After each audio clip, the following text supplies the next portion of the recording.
지친 하루가 끝나갈 때쯤이면 정리되지 않은 생각과 감정들이 마음의 수면 위로 떠오르곤 했다.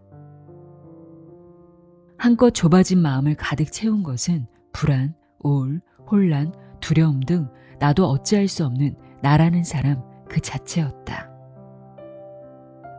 이 까다로운 마음을 어떻게 감당해낼 것인가? 수천 년에 걸쳐 선조들도 같은 고민을 해왔다. 그리고 그들은 자신만의 마음그릇을 만들어 어른의 성품을 담아내는 공부를 하는데 매진했다. 아무것도 아닌 것처럼 보여도 결국 모든 것을 이루는 삶의 기초, 마음. 이제 어른의 그릇을 빚을 시간이다.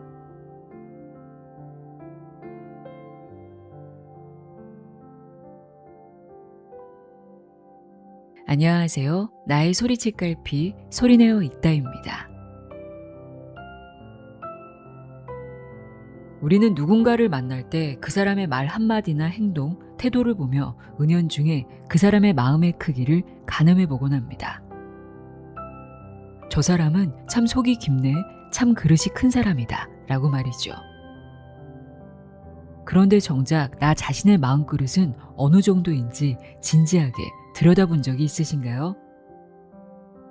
안타깝게도 어른이 되었다고 해서 나이를 먹는다고 해서 그 마음의 그릇이 저절로 커지지는 않는 것 같습니다. 오히려 세월의 무게에 치여 그릇이 깨지거나 불필요한 욕심과 감정들로 가득 차 정작 소중한 것들을 담지 못할 때가 많죠. 오늘은 우리의 마음그릇을 맑고 깨끗하게 또 깊게 만들어주는 책을 소개합니다. 고전 연구가 조윤재 작가의 어른의 그릇입니다. 저자는 다산의 문장들, 하루 한 장 고전 수업 등을 통해 고전의 지혜를 현대인의 언어로 친절하게 풀어내온 분인데요. 이번 책 역시 사서삼경부터 다산 정약용의 문장까지 마음 공부의 핵심만을 정성껏 담아냈습니다. 저자는 마음 공부야말로 선조들이 남긴 모든 고전의 처음이자 마지막 주제라고 말합니다. 이 책은 크게 4단계를 통해 우리를 진정한 어른의 길로 안내하는데요. 먼저 1장과 2장에서는 내 마음이 흘러가는 방식을 살피고 혼자 있는 시간인 신독을 통해 내면을 정리하는 지혜를 배웁니다. 이어지는 3장과 4장에서는 들끓는 감정을 다스려 마음을 깨끗이 씻어내고 어떤 시련에도 흔들리지 않는 단단한 마음가짐을 전해줍니다. 특히 이 책은 한꺼번에 읽기보다 일주일에 하나의 주제씩 총 52주 동안 천천히 묵상하며 필사하기 좋게 구성되어 있습니다. 단순히 지식을 쌓는 게 아니라 1년이라는 시간 동안 꾸준히 나의 말과 생각, 태도를 정화해 나가는 수양의 여정인 셈이죠. 내 마음을 깨끗하게 다뤄 삶의 격을 높이고 싶은 분들이라면 지금부터 어른의 그릇 귀 기울여 들어보세요. 세상의 모든 지혜를 읽어드리는 소리내어 읽다. 구독과 좋아요, 공유는 큰 힘이 됩니다.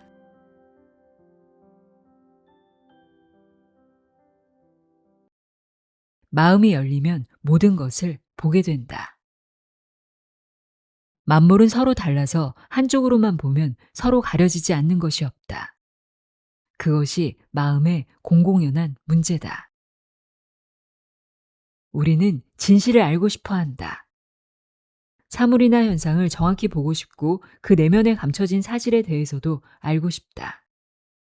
특히 가까이 있는 사람의 내면을 읽을 수 있는 능력은 오늘을 살아가는데 중요한 덕목으로 꼽힌다. 이는 예전에도 마찬가지였는데 옛 고전들은 사람을 알아야 훌륭한 지도자가 될 수 있다고 강조한다.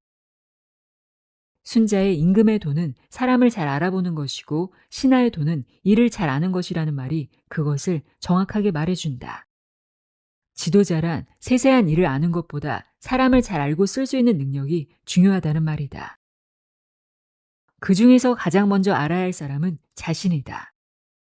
스스로를 안다면 자신의 장점뿐만 아니라 단점, 성품까지 모두 솔직하게 볼 수 있다.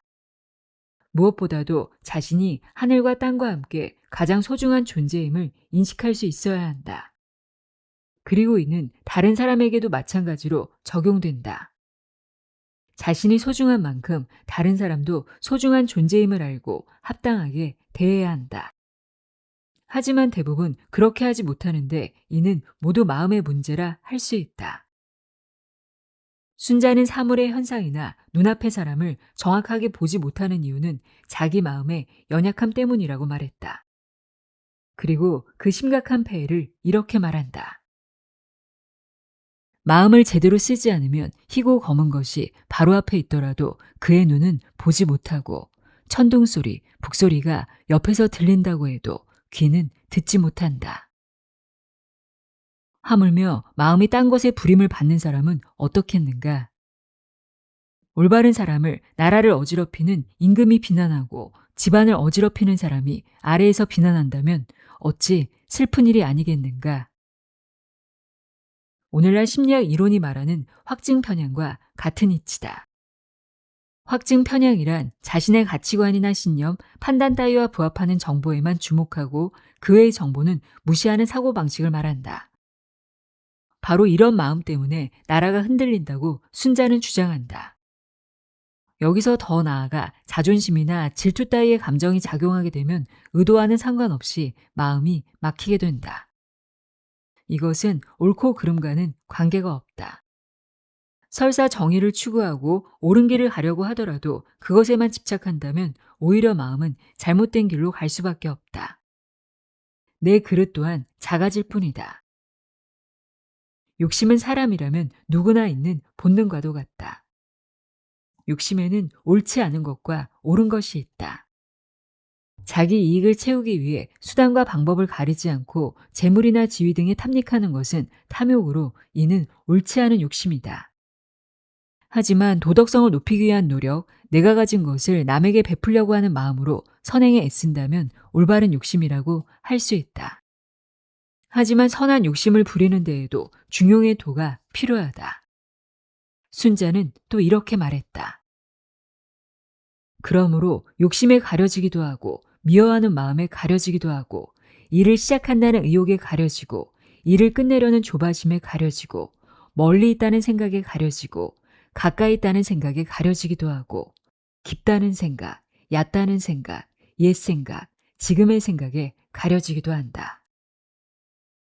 그 외에도 순자는 마음을 가리는 많은 것들을 말했는데 공감이 간다.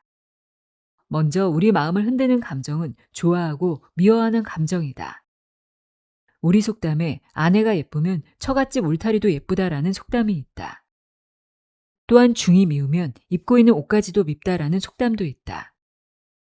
이처럼 사람들은 감정에 따라 마음의 왜곡을 겪는다. 아무리 냉철한 사람이라고 해도 선입견과 편견에서 자유로울 수가 없는 것이다. 공자는 좋고 미운 감정에 대해 위령공에서 많은 사람이 미워한다고 해도 반드시 잘 살펴보아야 하고 많은 사람이 좋아한다고 해도 반드시 잘 살려보아야 한다라고 거듭해서 가르친다. 리인에서는 또 이렇게 말했다. 오직 인한 사람만이 남을 좋아할 수도 있고 남을 미워할 수도 있다. 평상시 살면서 좋아하고 미워하는 감정을 쉽게 절제하기는 어렵다. 하지만 선악의 기준은 바로 세워야 한다. 좋아하고 싫어하는 취향에 의해 선악의 기준이 좌우되면 우리는 자신을 제어하기 어렵다. 반면 마음이 가려지지 않는 이점에 대해 순자가 말해주는데 좋은 가르침이 된다. 형체가 있는 것이라면 보이지 않는 것이 없게 되고 보이는 것은 조리가 없는 것이 없으며 조리가 있는 것은 자기 자리를 잃는 일이 없게 된다. 방 안에 앉아서도 온 세상을 볼 수 있게 되고 현재에 살면서 먼 옛일을 논할 수 있게 된다. 만물을 꿰뚫어 보아 그 실상을 알게 되고 다스려지고 어지러워지는 일을 참고하고 고증해 그 법도에 통달하게 된다. 올바른 도리와 순리에 따라 살아가되 삶의 매 순간마다 그 길이 바른지 자신을 돌아보아야 한다. 너무 의욕에 넘치지는 않는지 빠른 결론을 내기 위해 조바심을 내지는 않는지 너무 느긋하거나 옛날 사고방식에 사로잡혀 정작 오늘의 나를 잃어버리고 있지는 않은지를 염두에 두어야 한다. 눈과 귀가 아닌 마음으로 보고 들어라. 오직 돈은 비어있는 곳에 모인다. 텅 빔이 마음을 씻는 일이다.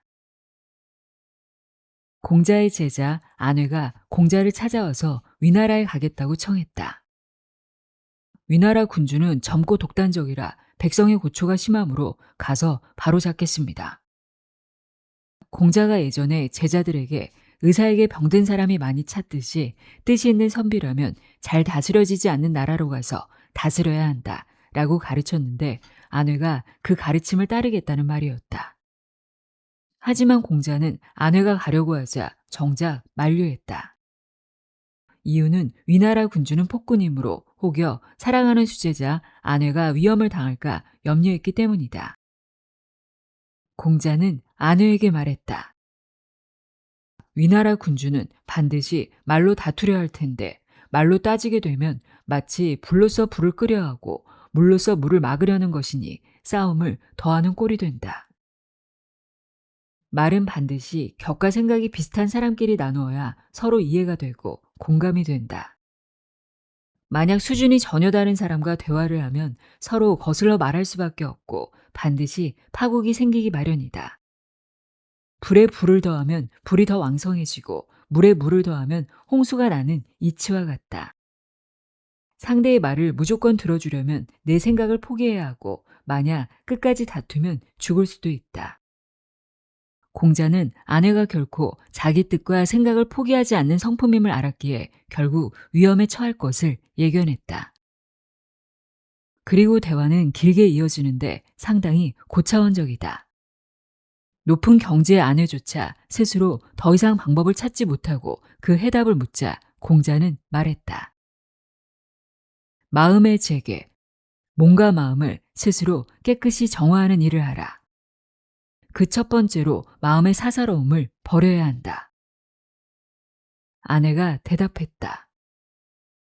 집이 가난해서 전혀 술을 마시지 않았고 채소도 먹지 못한 지 몇 달이 되었습니다. 이와 같으면 재개를 한 것이 아니겠습니까?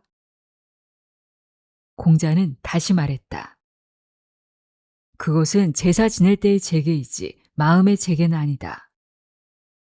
그리고 마음의 재개에 대해 다음과 같이 말했다. 귀로 듣지 말고 마음으로 들어라. 마음으로 듣지 말고 기운 귀로 들어라. 귀는 소리를 들을 뿐이고 마음은 밖에서 들어온 것으로 깨달을 뿐이지만 귀는 비어 있으면서 다 받아들인다. 오직 돈은 비어 있는 곳에 모인다. 텅 빔이 마음의 재개다.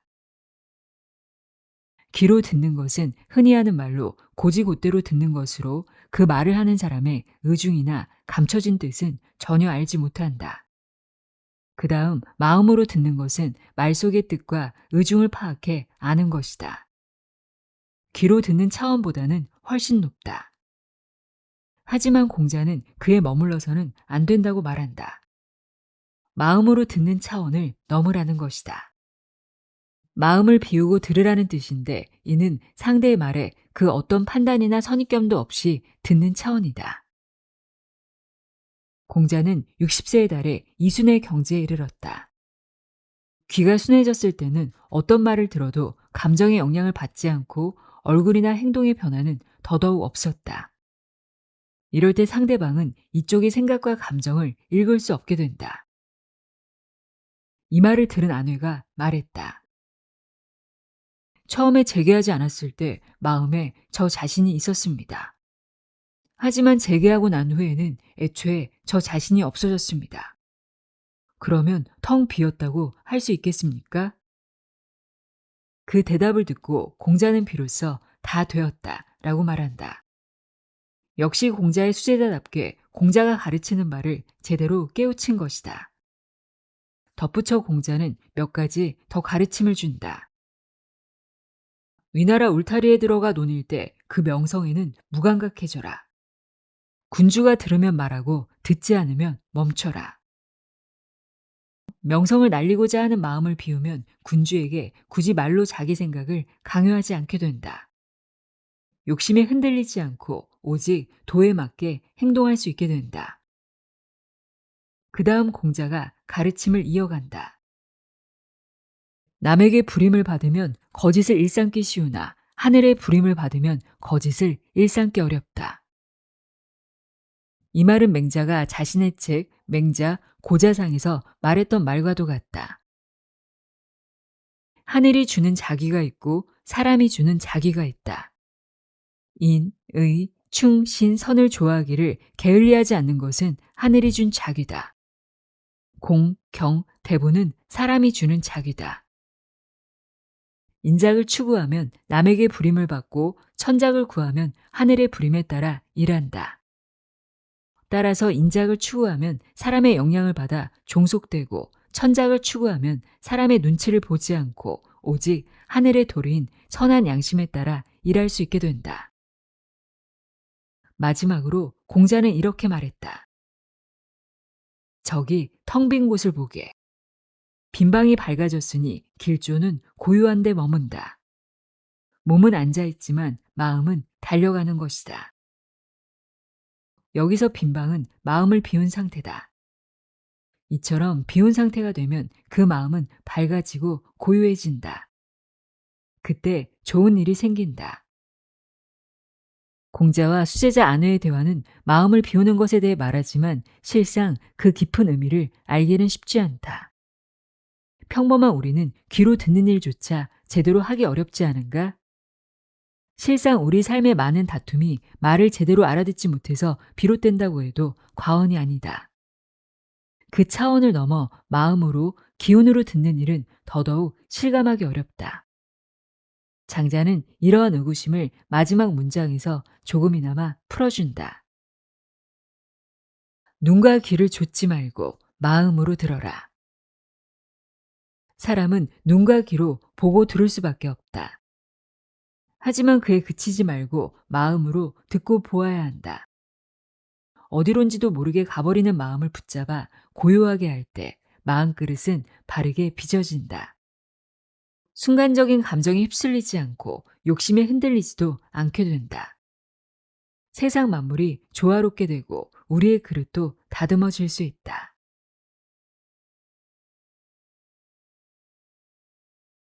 평소의 생각이 어른의 태도를 만든다. 하루 종일 배불리 먹고 마음 쓰는 데가 없다면 참으로 안타깝다. 바둑이라는 것이 있지 않으냐? 그것이라도 하는 것이 그래도 하지 않는 것보다는 낫다. 다산 정약용이 두 아들을 가르친 글이다. 집안을 다스리는 요령으로 새겨둘 두 글자가 있으니 첫째는 부지런할 근이요 둘째는 검소할 검이다. 하늘은 게으른 것을 싫어하니 반드시 복을 주지 않으며 하늘은 사치스러운 것을 싫어하니 반드시 도움을 내리지 않는다. 유익한 일은 한순간도 멈추지 말고 무익한 것은 털끝만큼도 도모하지 마라. 다산은 근검을 재물이나 권력보다 더 소중하다고 말하며 평생을 가지고 갈 계명으로 삼으라고 당부했다. 이와 아울러 자신이 가장 싫어하는 단어를 말했는데 바로 소일이다. 소일은 하는 일이 없이 시간을 보낸다라는 뜻이다. 소일에서 소는 사라지다, 없어지다의 뜻이다. 다산은 하늘이 준 가장 큰 선물인 시간을 헛되이 흘려보냄을 싫어했다. 자신의 삶에서 이것을 증명했다. 18년간의 고된 귀향 생활 중에 500여 권에 달하는 위대한 민족적 문화유산인 여유당전서를 완성했던 것이 바로 그 증거다. 시간은 하늘이 우리에게 준 가장 큰 선물이다. 자연처럼 누구에게나 공평하게 주어진다. 부귀한 사람이라고 해서 더 주고 미천한 사람이라고 시간을 덜 받는 일은 없다. 누구나 공평하게 받은 그 선물을 어떻게 쓰느냐가 바로 인생의 성패를 좌우한다. 예문은 공자가 했던 말로 논어, 양화에 실려 있다. 다산이 했던 말과 유사하나 미묘한 차이가 있다. 다산은 소일거리로서의 바둑을 그리 탐탁하게 여기지 않았다. 하지만 공자는 아무것도 하지 않느니 차라리 바둑을 두라고 했다. 여기서 하나 유의할 점은 공자가 장기와 바둑 같은 오락을 적극적으로 권하지는 않았다는 것이다. 공자는 무의도식하며 시간을 보내는 것 자체를 경계했던 것으로 보인다. 원문에서 용심이란 말 그대로 마음을 쓰는 것이지만 공자가 말했던 본뜻은 생각과 가깝다. 아무런 생각도 없이 아무런 일도 하지 않으면 사사로운 생각이 틈타기 때문이다. 바로 나태함이다. 이런 나태함에 젖을 때 세상의 악에 물들기 쉽고 유혹에 넘어가기 쉽다. 무언가를 해야 잡념이 틈타지 않음은 우리도 많이 경험해 봤을 것이다. 만약 그 시간에 독서를 한다면 최상이다. 같이 유흥을 즐길 짝을 찾지 않아도 되고 스스로 성장할 수 있고 나를 성찰할 수 있기 때문이다. 생각은 일에 대해서만 적용되지 않는다. 사람답게 살려면 삶의 모든 순간에 생각하는 과정을 거쳐야 한다. 계시에 실린 군자 유구사가 그것을 말해준다. 군자에게는 항상 생각하는 것이 9가지가 있다. 볼 때에는 밝게 볼 것을 생각하고 들을 때에는 똑똑하게 들을 것을 생각하고 얼굴빛은 온화하게 할 것을 생각하고 몸가짐은 공손하게 할 것을 생각하고 말할 때는 진실하게 할 것을 생각하고 일할 때는 공경스럽게 할 것을 생각하며 의심이 날 때는 묻는 것을 생각하고 성이 날 때는 뒤에 겪을 어려움을 생각하고 이득이 될 것을 보았을 때는 그것이 의로운가를 생각한다. 이 모든 행동을 하기 전에 반드시 생각하는 과정을 거쳐야 군자로서의 품격이 지켜질 수 있다. 품격은 태생적으로 저절로 갖추어지지 않는다. 높은 지위와 힘써 이룬 부가 말해주는 바도 아니다. 높은 학문과 고차원적인 사상으로도 얻을 수 없다. 진정한 품격은 순간순간의 행동, 하루하루의 삶의 충실함으로써 얻게 되는 덕목이다. 나를 바로 세워 올바른 삶을 살고 나 자신의 이익만을 추구하지 않고 다른 사람을 진심으로 배려하는 마음이 바로 진정한 품격이다. 생각은 그 바탕이 된다. 진정과 성장을 만들고 삶의 모든 순간에 사람다움, 즉 품격을 지킬 수 있게 해준다. 또 한 가지, 생각을 하면 자신을 구할 수 있다. 그것이 무엇이든 상관없다. 바둑과 같은 일뿐만 아니라 세상에 나가 큰일을 도모할 능력도 준다. 대학은 세상에서 큰일을 하기 전에 반드시 거쳐야 할 과정을 경1장에서 이렇게 말한다. 머물 줄 안 후에야 정해지는 것이 있고 정해진 후에야 마음이 고요할 수 있으며 마음이 고요한 후에야 평안할 수 있고 평안한 후에 생각할 수 있고 생각한 후에 얻을 수 있다. 어떤 일을 하든 멈추어 바른 곳에 머무를 때 마음의 평안을 얻는다. 평안한 후에는 생각할 수 있다. 그 생각이 어른의 그릇을 빚어낸다. 온 마음을 다하면 실패할 수가 없다. 마음을 다하면 뜻을 이룬다. 맹자. 맹자는 사랑과 의로움을 핵심 철학으로 삼은 유학의 계승자이지만 단순히 이론을 추구하는 학자에 머물지 않았다. 험난한 전쟁의 시대에 고초를 겪는 백성을 돌보기 위해 왕들을 만나 무력이 아니라 인의로 다스려야 한다고 설득했다. 하지만 왕들에게는 그의 고차원적인 철학이 받아들여지지 않았다. 맹자는 많은 왕들을 만나 설득했지만 성공하지 못했고 그나마 학자적 소양을 갖춘 제선왕도 마찬가지였다. 맹자는 그 이유를 이렇게 말했다. 제선왕이 지혜롭게 행하지 못한 것도 이상하지 않다.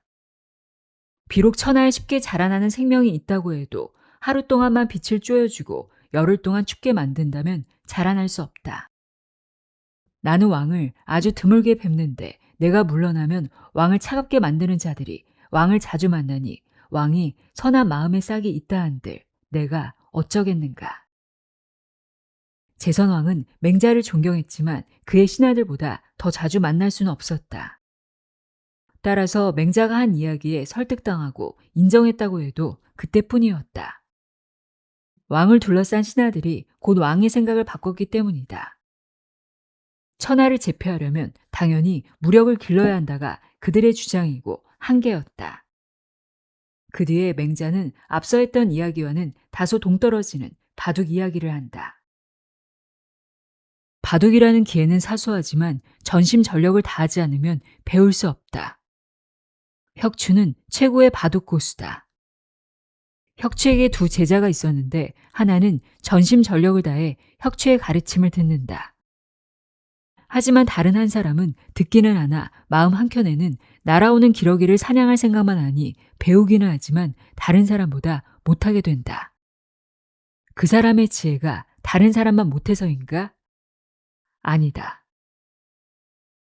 조금만 깊이 생각해보면 맹자가 왜 이런 예를 들었는지 충분히 이해할 수 있다. 바둑이라는 기회도 온 마음을 다해야 배울 수 있는데 천하를 다스리는 일에 어찌 마음을 다하지 않고 배울 수 있겠냐는 이야기다. 제선왕은 비록 다른 왕들에 비해 지혜로웠지만 온 마음을 다하지 않기에 배움을 얻을 수 없었다는 뜻이다.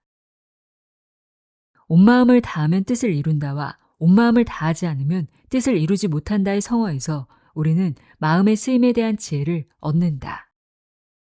바둑이라는 기회에서부터 천하를 다스리는 일까지 세상의 모든 일에 같은 이치를 얻을 수 있다. 우리가 무슨 일을 하든지 그것을 이루기 원한다면 온 마음을 다해야 한다. 마음을 다하는 것에 대해서는 공자도 가르침을 주는데 장자에 이런 이야기가 실려 있다.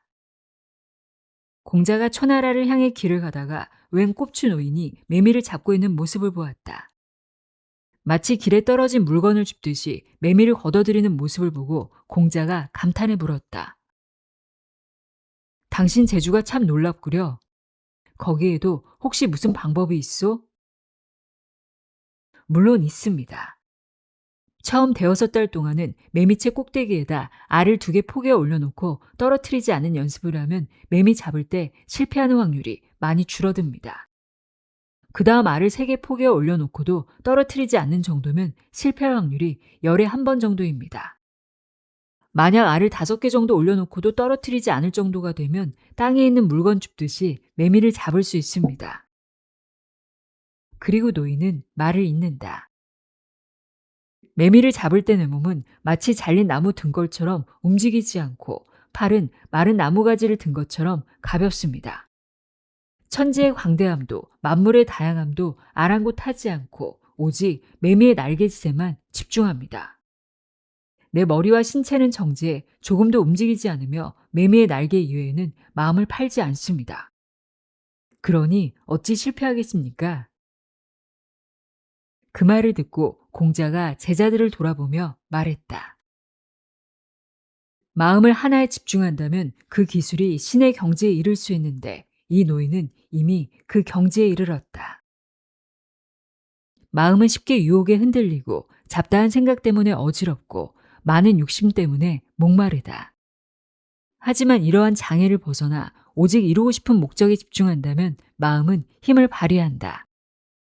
다만 그냥 되지 않고 반드시 연습이 필요하다. 바둑의 고수가 수에 집중하듯 매미 사냥꾼이 매미 잡는 연습을 하듯 매일 마음의 수련을 거듭해야 한다. 거기에 반성과 성찰을 덧붙이면 반드시 이를 이룬다. 마음은 불행과 행복이 드나드는 문이다. 화가 오는 것도 사람이 스스로 낳은 것이요. 복이 오는 것도 사람이 스스로 이룬 것이다. 마음은 인간의 화와 복을 불러오는 매개체다. 주역의 심오한 이치를 말하지 않더라도 마음이 평온한 사람은 행복하고 마음이 항상 불안하고 두려운 사람은 불행하다. 물론 화와 복의 결말은 하늘에 달려있다. 하지만 화와 복이 하늘에 달려있으니 나와는 관계가 없다는 운명론을 믿고 자신을 방치한다면 가장 어리석은 일이다. 천명을 얻기 전에 반드시 스스로 노력을 다해야 한다. 그래서 고대의 현인들은 스스로 온 마음을 다해 노력한 다음 하늘의 복을 구했다. 진인사 대천명의 성어가 말하는 바와 같다. 이러한 예는 많은 고전에서 찾을 수 있다. 특히 맹자는 자신의 책에서 이러한 이치를 많이 설파했다. 대표적인 구절이 공손 추상에 질린 화와 복은 스스로 불러들이지 않는 것이 없다이다. 그리고 시경, 문항에 실린 영원 배경 자고 다복과 서경, 태갑의 구절을 인용하여 자신의 주장을 뒷받침했다. 문항은 이미 작고한 문항의 덕을 기리는 시로서 영원히 천명과 합치되면 스스로 많은 복을 구한다는 의미를 담고 있다. 문항이 보여주었듯 하늘의 뜻에 맞게 정의롭고 바르게 행하면 많은 복을 얻을 수 있다. 맹자에 따르면 복은 스스로 불러들일 수 있을 따름이고 반대로 옳지 못하고 정의롭지 못하면 화를 불러들인다. 서경 태갑에 실린 하늘이 준 재앙은 피할 수 있지만 스스로 초래한 재앙은 피할 길이 없다는 성어는 더 실감이 난다.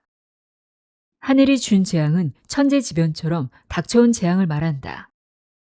인생사에서 전혀 뜻하지 않은 일로 불행해지는 것이다. 스스로 초래한 재앙이란 자신의 잘못, 즉 나태함, 방탕함, 미혹됨, 시기심 등에서 비롯되는 것이다.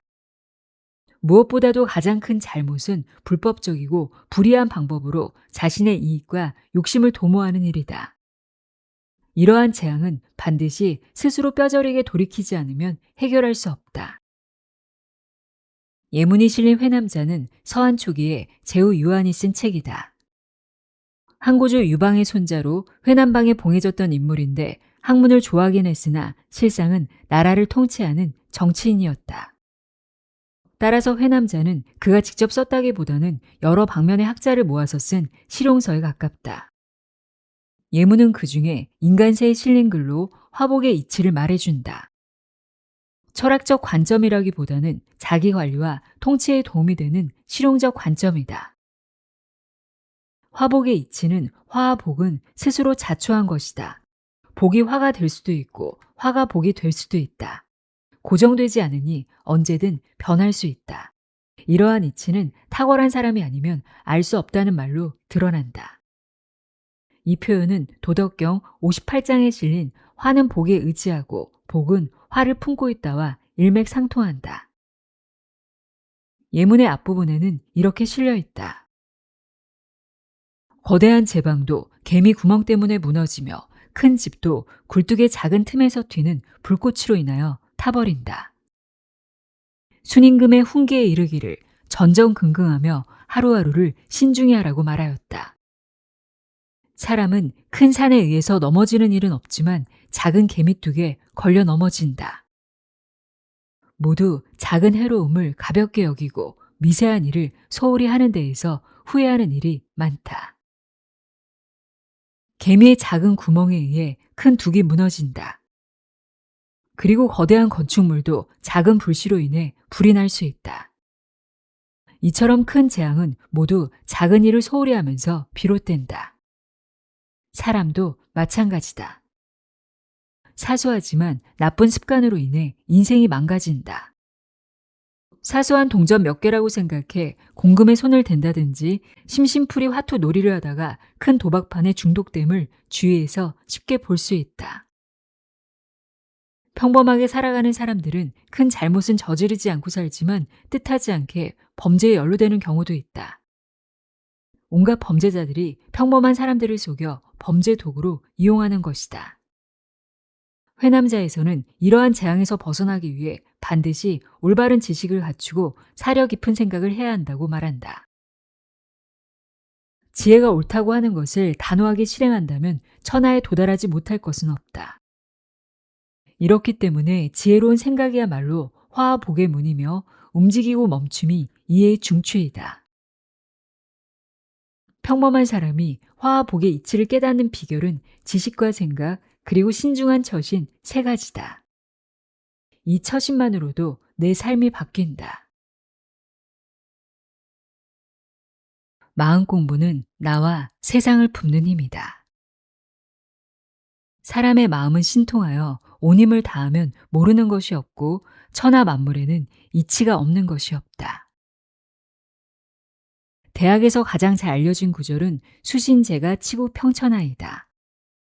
아마 고전에 대해 잘 모르는 사람이라고 해도 들어봤을 것이다. 나라를 다스리고 천하를 평안하게 하려는 큰 꿈이 있다면 반드시 자신을 수양하고 집안을 잘 다스리는 기본을 갖추어야 한다. 이는 바로 근본이라는 것인데 수신제가 치고 평천하에서 수신을 위해 수양해야 할 모든 과정이 바로 근본이다. 사람들은 흔히 세상에 나가 입신 출세하기 위해 온 힘을 다한다. 모든 기회를 활용하고 학연과 지연, 혈연까지 동원하려고 한다. 하지만 이들에게 근본이 없다면 높은 지위에 올랐더라도 곧 무너지고 만다. 그래서 대학에서는 근본이 바르게 서야 하는 이유를 거듭해서 알려준다.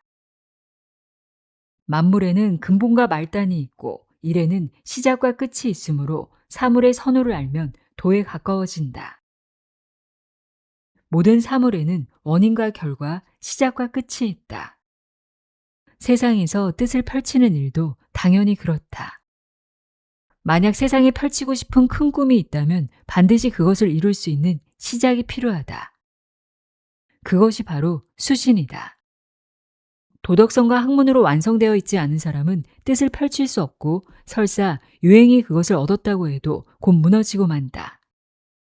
바닥을 굳게 다지지 않은 건축물이 무너지는 것과 같다. 대학에서는 그것을 이렇게 말해준다. 천하의 밝은 덕을 밝히고자 하는 사람은 먼저 자기 나라를 잘 다스렸다. 자기 나라를 잘 다스리는 사람은 먼저 자기 집안을 바로잡았다. 집안을 바로잡은 사람은 먼저 자기 자신을 닦았다. 자신을 닦고자 하는 사람은 먼저 자기 마음을 바로잡았다. 바른 마음은 자기의 뜻을 정성스럽게 하는 데 있다. 자기 뜻을 정성스럽게 하려면 먼저 알미 지극해야 한다. 알미 지극하려면 사물의 이치를 궁구해야 한다. 바로 대학의 핵심 이치인 경물치지 성의 정심과 수신제가 치고 평천하를 풀어준 것이다. 바로 팔조목이라고 한다.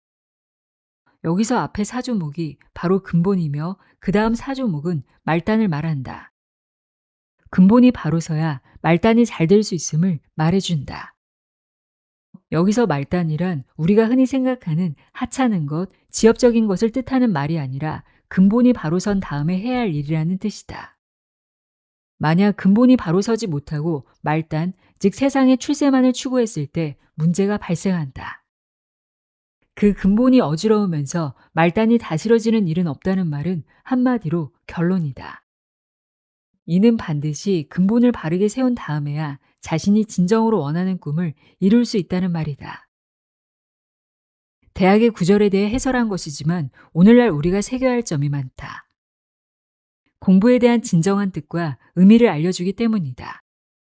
그리고 무엇보다도 우리가 잊고 있었던 마음의 힘에 대해 깨닫게 한다. 만약 지금 어려움에 처하고 뜻을 이루지 못하고 있다면 반드시 깨달아야 한다. 하늘은 우리에게 마음을 주었고 그 마음에는 강력한 힘이 있다는 사실이다. 이러한 마음을 알아차리지 못하고 제대로 사용하지 못하기에 어른의 그릇을 이루지 못하는 것이다.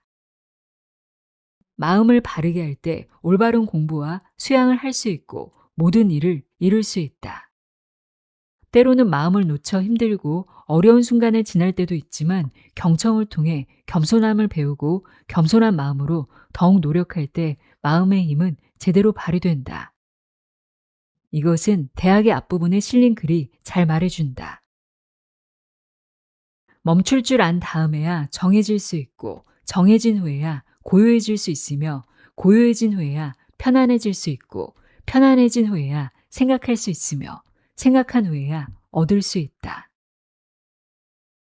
마음을 올바른 곳에 잠잠히 두고 고요하고 평안한 상태를 유지할 때 원하는 그릇을 얻을 수 있게 된다. 내 마음을 알고 그것을 닫고 수양해 내 그릇을 완성하고 꿈을 이루어 나가자.